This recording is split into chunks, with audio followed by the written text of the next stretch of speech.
Welcome to another episode of the High Achieving Female Podcast powered by No.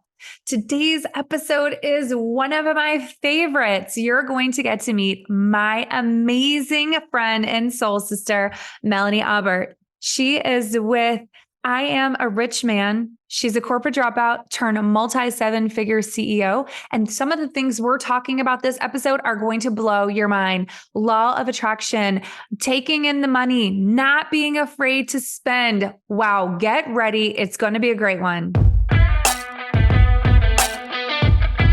Welcome to the High Achieving Female Podcast powered by No, where we believe high achieving female leaders deserve to be known. Here, you're going to get the tips, tools, and inspiration you need to network, grow, scale, and balance your business, career, and life. Hello, everyone. Welcome to another episode of the High Achieving Female Podcast powered by No. I am so excited to be here with Melanie Aubert. She is like one of the golden ones. We have known each other for, oh my goodness, quite some time now. I became immediately obsessed with you the moment I met you. I hope it was mutual. But let me share a little bit about Mel and how and why you need to know her. So Mel is a self-proclaimed corporate dropout turned multi-seven-figure CEO. You are the founder of a brand that I very much love the name of called I Am a Rich Man. And let's just open it there. Mel, welcome. And just jump in and tell me, what is I Am a Rich Man? Yeah. So thank you for having me. The feelings are absolutely mutual. I Am a Rich Man is obviously a play on words, given the famous Cher quote, but behind it is truly revolutionizing women in power, specifically in business, and making a shit ton of money, but also being a very soul-led company is what I really stand for. I have redefined what marketing sales is with a big piece on money mindset, all intertwined to that. So it's really just what is being a rich man in our world and changing the definition of what that looks like in our lives. So doing all the things without doing more. So you first of all, amazing name. Second of all, your focus is women entrepreneurs, female Yes. women who are excited to like take their businesses, their concepts to the next level. I know you work with a lot of digital entrepreneurs, and it's women helping them rise to 6 and 7 figures and helping them become the rich man their moms always said they should marry, right? Like, Absolutely. kind of play on words. CEO. Absolutely. Yes. CEO vibes. Okay. So let's talk a little bit about your programs, because I know you have a slew of programs that really hit on digital marketing, getting to the next level, building out Instagram, building out, your programming and your ascension model. Ascension is something you really have been talking about for a long time. So let's talk a little bit about your programs and what you're offering. And then what is ascension? Absolutely. So I cover 3 main pillars when it comes to business. We have the marketing side, the sales side, and the money mindset side. Ascension is combining all 3 of those and creating a client experience that your clients are able to navigate through and elevate through. So ascension, and how I teach that, is diversifying what you're actually offering your community, and you're allowing your audience to choose to level up with you at each level. So it's like really cool to watch them rise and meet you at different places in your business. So with that, again, we have you're not wrong, a slew of programs depending on the initial need. So if you're someone who is just beginning, we have programs, marketing, sales that cover that. If you're someone who's intermediate or advanced, wants to diversify your offer suite, so making more money without doing more is something that I really strive my clients to do. We have ascension in our programs that go from there. So our mastermind, our private coaching, things like that. So all of the things, but truly I want to challenge women entrepreneurs to think outside the box. I think we see business as like a one-way approach. The digital space is a really great opportunity for us to go beyond what's known and what's been done before. So that's what I help you do, is truly diversify and create multiple streams of income without doing more or having to do more. I love that. So this is perfect for someone who's like looking to scale, who's looking to diversify. I know your sweet spot is some digital entrepreneurs, but what about service-based entrepreneurs, or, just someone who like services clients face to face? This can apply to them, right? Oh, absolutely. So let's say I have like a TEDx speaker who's in my world right now. And so she's looking to create some kind of passive income. And again, it's making more money without having to do more of the service-based work. And even if you're like a done for you service provider, same thing. There's so many different ways to like educate your audience and meet people at different places. So if I want to learn more and not have you do it for me, there are ways for you to create opportunities for people to do that, like to enter your world doing that. Okay, this is this is so great. So we just got off of a call with our accountability pods, and that's sort of a benefit that we have within our membership. And we do some hot seat accountability, co-creative, like kind of coaching.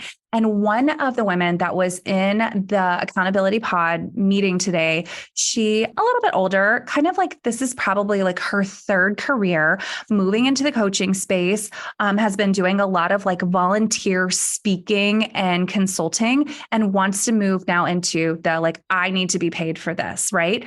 Terrified of social media, terrified of putting her name out there, terrified of taking any steps. Like, what do you like? What I know you probably come across people like this all the time. Like, what do you say to people like that? It's so interesting because, and I tell you this all the time, but to me, it's so backward. Like they're so open to being seen in real life, but and not that like online is like different than real life, but like in person, they're so open to being seen, and online, they feel like they have to be someone that they're not. It's almost like when we see it as like a resume, who we are in a resume traditionally in the business world is very buttoned up. It's very different than who we are like in person.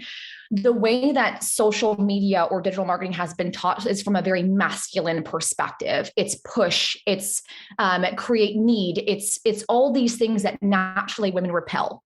We want to invite, we want to want things, we want to create allure, we want to create connection. And when you change the perspective of the intention of how you're getting online, that'll change how you get online. So the first thing is, what are you actually scared of, first and foremost? And then from there, it's how can we shift your perspective to see that what you're doing is for the greater good. We're all here in this space because we want to make people's lives better. You do it, I do it, everyone listening does that. We're high achievers in that regard. But it's almost like you're doing the universe or the world a disservice by not getting online, not getting seen by more people. And the fear is, why are we hiding? What are we afraid of happening? And who do we need to be online that feels different than who we actually are offline? And that's where we want to like merge the two to find a sweet spot. Oh, I love that, because I firmly believe this too. If you do not share your dream, your God-given purpose, your mission, you are literally doing a disservice to the people who need to receive that. Right? Absolutely. Like that's what your duty is. Seek it as your obligation, your duty, your mission, etc., and push it out there. And Absolutely. Two, I love that you just said like, who are you trying to be? Are you authentic? Are you showing up? It feels so normal maybe for some people to like go walk into a networking event because they have been conditioned to do that for years, right? And then when you have someone who's been in-person networking or in-person speaking, in-person engaging, much like me, we had this conversation so many times. And then you are now like thrown into this new world. It feels really scary. What you're saying it's actually easier. It's way easier. It's better. It's like you don't have to leave your house. Yes. Leave your house. And it's honestly, we think that the online space it's just like we're entering it, but we get to create what that looks like for ourselves. So like you're in full control. And sometimes that's the scariest part for us is like, who do I want to be? Or how do I want to portray this? And that's where we kind of get caught up. But the piece, and this is why I teach money mindset, marketing and sales as one, is because again, the marketing piece for most of us, and again, traditionally how it's been taught is very masculine. We've been taught to create need and to push and to bother and to do things like the telemarketing style of selling. We don't like that. And online, it's very, very apparent on who's doing that. And so when we're entering this space, we're like, I don't know how to be anyone different. So the way that I teach how to get online and start selling or start marketing is we want to create want. Right? We want people to want what you want to have. So I want you to think about really quickly the energy of spending money you have to spend on things you need, right? You're like, oh, water bill. Like obviously we're grateful we have a roof over our head, but like the way we spend money that way is not as exciting as, oh my gosh, I'm spending money to hire this book writing coach who's going to teach me how to do X, Y, and Z. Like when we spend money we want to spend, it's a different kind of energy. We want to do it. It doesn't matter the price point, doesn't matter anything. We just want to spend our money, and we love to spend our money. We love to shop. So if we enter the world and the online space specifically with that mindset of, I want to show people how much I want to give and how much they're going to want what I have. You get excited about it. You're less like, there's less pressure. There's less, am I doing or saying this right? It's like who you be offline. When I met you, Sarah, and you were talking to me in person about what you were doing, that version of you and who you are when you speak about what you do online is the same person. And that's what we want to do. So we want to be the same person offline as we are online, because that's what people are connecting to, especially women. I love everything. It's just so good. I could talk to you for hours, and I'm sure everyone listening to this is like, yeah, like keep giving me the goodness. I love that you said that though, because it's so true. We get caught up thinking, I have to do a reel today. You've heard me say that. I have to like post. I don't even know what to post about. I don't know what the people want. I don't know. Is this right? Oh my gosh, I don't look great. Oh, my 17 takes later. We've all been there, right? And what you're saying is like, one, just show up. Two, be who you are. I think too, like we're so critical of ourselves, but people are not like looking at that thing that you think they're looking at, right? Let's talk about, we're digging into mindset, but let's talk a little bit about money mindset. Yes. I have been studying like law of attraction and the mindset behind this. And this kind of really plays into just showing up and setting the stage for what you want, how to be authentic, really making this sort of like a gift more than it is like I need, right? So let's work. Right? Yeah. So the thing about money that's so interesting is I have found with hundreds and hundreds of clients, thousands now that I've worked with, is no matter how good the marketing, the sales strategy, if your money mindset is poor, you're not going to go anywhere. Like, it's just, that's what it is, because how we attract and our vibrational relativity matters in this space. So what I mean by that is we all know, and we probably heard before, like law of attraction and, magnetism and things like that. But when it comes to money mindset, is we actually carry so many layers of belief and wounding and just so many stories that we're carrying from generations before us. I actually grew up in poverty. Both my parents were drug addicts. My father was in prison. So growing up, my idea around money was that having it was never safe and I could never keep it. So it's whatever and however you were raised, there's little nuggets that you've carried with you that are probably being planted in your business.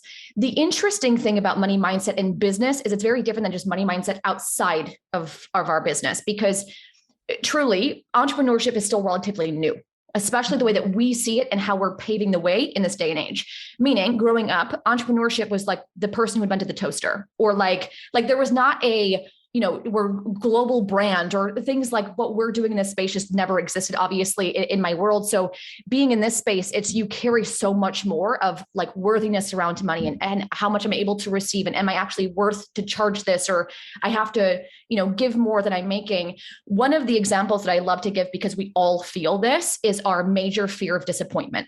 And we've all felt disappointed. And women specifically carry a large wound around disappointment. And many of us, disappointment and money kind of go hand in hand.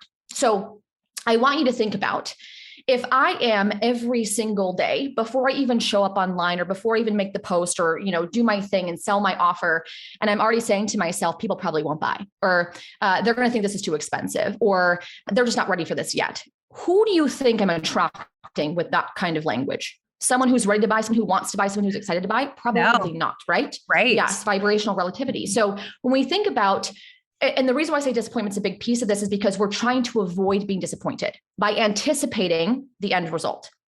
So by me saying no one's going to want to buy, I'm trying to save myself the feeling of disappointment. And what we do on accident is we create disappointment before we even actually feel disappointed. Right? We're like trying to, it's like, I know he's going to cheat on me. I know it. And then when he does, you're like, see, I told you. I told you. Do you feel any better? Yeah. Right. Do you feel any better about that? No, you're still sad. So it's like, why are we trying to anticipate the demise of something? When we look at this in relation to money, is if I'm trying so hard not to be poor, is that going to make me more rich? No, I'm just trying not to be poor. right? Mm. You see what I'm saying? So instead of we play a lot of defense in our lives of like, I'm just trying to make ends meet, or I'm trying, not to be poor. I'm trying not to do this X, Y, and Z. It's like, but what if you were trying to be better, and not that better as in things are wrong, but better because you want to be better? Or like, what if we just tickled the thought of, what if you were to make 6-figure months, multi 6-figure months, multi 7-figure years? How does that feel to tickle that? And what comes up when we do tickle that? The beliefs of, but how, but can I, but will I? Who am I to hold that? Who am I to attract that? We want to dissect where you feel like you're falling short, where you don't believe in yourself, because belief is just as important as the dream itself. This week's episode of the High Achieving Female Podcast is brought to you by the No Global Membership. It's time. Get in the room to network with women you want and need to know. Link to join the membership is in the show notes below. And don't forget, you can also claim your freebie today. Yes, this is so good. Yeah. And you know what? We talk about not just like receiving the money, but also giving it away. There's the mindset piece of this. The law of attraction is that I'm going to attract, and I'm coming with like this abundance mindset, right? But part of this component is you cannot be scared. You actually said this. You cannot be scared to give it away because you'll never get any back, right? So yes. I've seen you and myself and other people make big money moves, right? You're like, it stretches, it hurts, but it's still like, it's fine. It's fine. Mm-hmm. It's fine because I know that it's going to flow right back to me. Right. Absolutely. So talk a little bit about that, the mindset of like, not just like, okay, I need to be open so that I can like get big sales and cash big checks and these sort of things. Yeah. But I also need to be like open to not holding it and clutching it and not letting it go, because that's the exact same thing as the effect of like not being open to Absolutely. Yes. And just an FYI, this always blows my mind every time I say it, is we invented money. How can it control us? We invented it to make our lives easier. That's just the truth of it. So money just is money. Whatever we decide to make is what we decide to make it. The way that I see money is love. Money to me is when people will spend money on me or join a program, they're expanding their life. They're elevating their experience in life. That to me is amazing. Like, I don't see money the same way most people do, right? So the way that I see it, it's love. I want you to think about a relationship. Now imagine, and we've all been there, okay, guilty, but in a relationship when we're like, where are you going? Do you love me? Are you going to come back? What time are you going to come back? Are you sure you're going to come back? But if you go, what time will you be home? Right. And think about being the receiving end of that, being like, holy shit. Like, what did I get myself into? I said, trust me. Right. And so when we have that neediness, grippy energy, what do? We repel the person we love. They don't want to be around us. Right. Yes. So that's like one piece of it, is that relationship. Do you trust money? Money can't trust you if you don't trust it. The second piece is, I use the example of Toy Story. We've all seen the movie, but money likes to be played with. You know, the toys that are all sad, just in the box, like not doing anything. The toys want to go to the person who want to play with them. They want an adventure. They want to seek out. They want to be wanted. So the way that I see money is it wants to be spent in a very, obviously not a way of like, I need to get rid of this because I can't hold it, but in a very, I won't say controlled, but in the intention there is rooted in it's good, right? So that's how I see how we spend piece. It's love. So how do you treat love, and how do you want to be treated when you're loved back? I think that is so important. What a great analogy. Where are you going? Why are you leaving? When are you coming back? Like how annoying. We all have been there, right? With an insecure partner, or we've been the one on that side, right? So attributing that to money, and then and really like changing your mindset of how it flows to you, and it flows to you and it flows from you, right? Correct. There's the two, it's literally a circle and a cycle. And that is so important. So investing in yourself. Yes, you should invest in yourself. What I like to talk about as a business owner and as an entrepreneur, because entrepreneurs, we're known for taking risks. That's just who we are. We're risk takers. I love to talk about calculated risks, right? Because it's what we're saying here is not like give all your money away. It's coming back. Yes. We're saying be responsible, calculate the risk, but don't be afraid to take the risk, right? So let's talk a little bit about that calculated risk. So here's what I think is the most interesting thing in the world. When we work a corporate 9-to-5 job, we will give our money away to our 401k and have no idea where it's going. That's a gamble. It's a gamble. Like the economy could crash and you could lose it. But we're in our minds, we're like, it's safe. People do it. It's that. I am an investment, not a gamble. I know I am my biggest ROI. So how I spend my money, me putting money back into myself. So investing in coaches, investing in different business ideas, giving money away, whatever I'm doing to further the investment of who I am as a human, that to me is my biggest ROI. But we trust money in other places because it's been taught to us that it's safe, but it's like, are you invested in yourself and the growth of yourself? When it comes to calculated risk, I say you're always dancing on your edge, and your edge will change as you evolve. Like sometimes it's all relative, but when it came to my first investment, I was like, well, that's too big. And then now it's like, I can sneeze and I'd make that investment without even thinking twice. So it really is, I'll ask myself, would I want someone to invest that in me? So like for me, it's, do I believe someone would invest that in me? So like, it makes me feel better knowing that I spent multi-six figures on my coach this year. So that's a lot of money. Do I expect my clients will pay that for me? Absolutely. So for me, it's like, say that again. Just stop right there and repeat that for me, because I want people to hear this. So you spent, just to repeat that whole statement. I spent multiple six figures on my coach this year. You have a coach. And then yes. I have multiple coaches actually. You are a coach that has a coach. You believe in absolutely. coaching. You know you need somebody. You spent multiple six figures on this person. Absolutely. Because you know you need it.